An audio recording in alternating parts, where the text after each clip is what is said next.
তিনি বছৰৰ চাকৰিত কোটিপতি আভা ৰাভা। জ্যোতি ৰাভা এজন SI হৈ এজন মানে IC হৈ গতিকে ইমান সম্পত্তিৰ পৰিমাণ কিমান, গতিকে কোটিপতি হৈ গৈছে 3 বছৰত বুলি কৈছে জ্যোতি ৰাভা।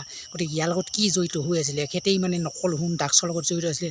আপোনালোকে নিজে চাই লওক আৰু লগতে চেনেলটো ছাবস্ক্ৰাইব কৰি যাব, লাইক কৰিব আৰু শ্বেয়াৰ কৰি দিব। 3 বছৰৰ চাকৰিত কোটিপতি আভা ৰাভা।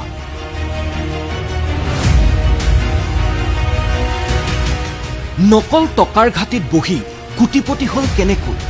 সম্পত্তিৰ পাহাৰ দেখিলে চকু কপালত উঠিব আপোনাৰ। জ্যোতি ৰাভা নামৰ এইজন নগাঁৱৰ আৰক্ষী উপ পৰিদৰ্শকক নিশ্চয় চিনি পাইছে।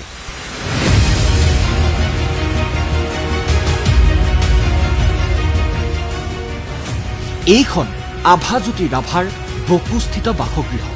পিতৃ মাতৃৰ সৈতে বকুৰ ডেকাপাৰাত এইখন ঘৰতেই বাস কৰিছিল আভা ৰাভাই। 2020 চনত প্ৰবেশনাৰ শেষ কৰি নগাঁও আৰক্ষীত যোগদান কৰিছিল জ্যোতি ৰাভাই। নগাঁও আৰক্ষী নিৱেশত থাকিল কিছুদিন। তাৰ পাছত ইটাচালি আৰক্ষী চকীৰ IC হিচাপে যোগদান। কিছুদিন থকাৰ পিছত হয়বৰগাঁও আৰক্ষী চকীৰ IC হিচাপে বদলি হয় জ্যোতি ৰাভা। নগাঁৱৰ খকুৱা আৰক্ষী বুলি খ্যাত ASP ৰূপজ্যোতি কলিতাৰ অতি ঘনিষ্ঠ আভাক হয়বৰগাঁৱত স্থাপিত কৰাৰ পৰিকল্পনাও আছিল ৰূপজ্যোতি কলিতাৰে। কাৰণ ৰূপজ্যোতিৰ একান্ত বাধ্য বিষয় আছিল আভাৰ দ্বাৰাই নকল টকা নকল সোণৰ লগতে তীৰৰ সাম্ৰাজ্য নিয়ন্ত্ৰণ কৰিছিল ৰূপজ্যোতি কলিতাই। এই বিশাল নেটৱৰ্কৰ মাষ্টাৰ মাইণ্ড হৈ সোঁৱে বাওঁৱে ধন ঘটি গৈছিল আভা ৰাভাই। আপুনি কল্পনা কৰিবনে 3 বছৰৰ চাকৰিত চহৰত মাটি কিনি 5 মহলীয়া বিশাল ঘৰ সজাৰ কথা আভাৰ বাবে সম্ভৱ।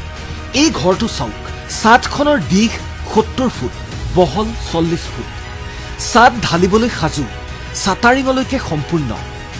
5 মহলীয়া হ'ব অট্টালিকাটো।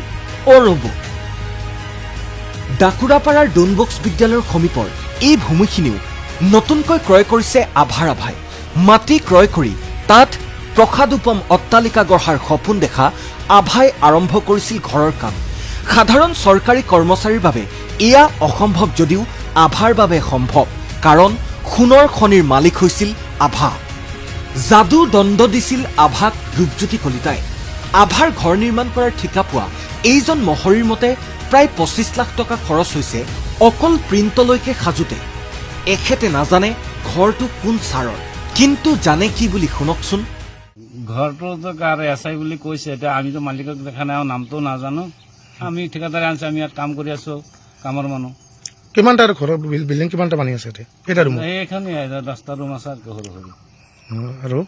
আৰু কি ডেকাপাৰা ঘৰ? ডেকাপাৰা মানুহে কৈ থাকে, আমিতো আৰু যোৱা নাই, ঘৰ দেখা নাই যেতিয়া আৰু কেনেকা কাম। SI হয়, SI বুলি কৈ থাকে আৰু। চাকৰিৰ কালতেই গাড়ী কিনি বিয়া বাৰু পাতিছে, সেয়া বাৰু দৰমহাৰ ধনেৰে আৰু ঋণেৰে সম্ভৱ এজন SIৰ বাবে। কিন্তু অসমত কেইজন SIৰ 3 বছৰৰ চাকৰিত এনে বিশাল অট্টালিকা আৰম্ভ কৰিছে? তেনে চাগৈ দ্বিতীয়জন নোলাব। ৰ'ব, আপুনি নাভাবিব যে ঘৰুৱা বেকগ্ৰাউণ্ড অৰ্থনৈতিকভাৱে সবল। এয়া সম্পূৰ্ণ অসত্য। প্ৰয়াত পিতৃ এগৰাকী প্ৰাথমিক পৰ্যায়ৰ শিক্ষক আছিল, মাতৃ এগৰাকী গৃহিণী। তাৰ পিছতো 3 বছৰতেই 30 লাখ দৰত প্ৰায় 3 কঠা মাটি ক্ৰয় কৰিছিল আভা ৰাভাই। তাৰ পিছত এই অট্টালিকা নিৰ্মাণৰ প্ৰস্তুতি। আৰু কিবা বুজাব বা ক'ব লাগিব জানো? কি হাৰত ধন ঘটিলে এইখিনি সম্ভৱ হ'ব নিজেই ভাবি লওক। এজন ICৰ যদি এনে ৰূপ, আপুনি ভাবি চাওক SP ASP OC সকলৰ কিমান কি হ'ল বিগত সময়ছোৱাত। কি হাৰত ডকাইতি কৰিলে এনে সম্পত্তি সম্ভৱ হ'ব বুজাবলৈ শব্দও নাই। আৰক্ষীৰ পোছাকত এইসকল ডকাইত নহয়নে? জ্যোতি ৰাভা এটা আমি ডকাইত বুলি ক'ব লাগিব।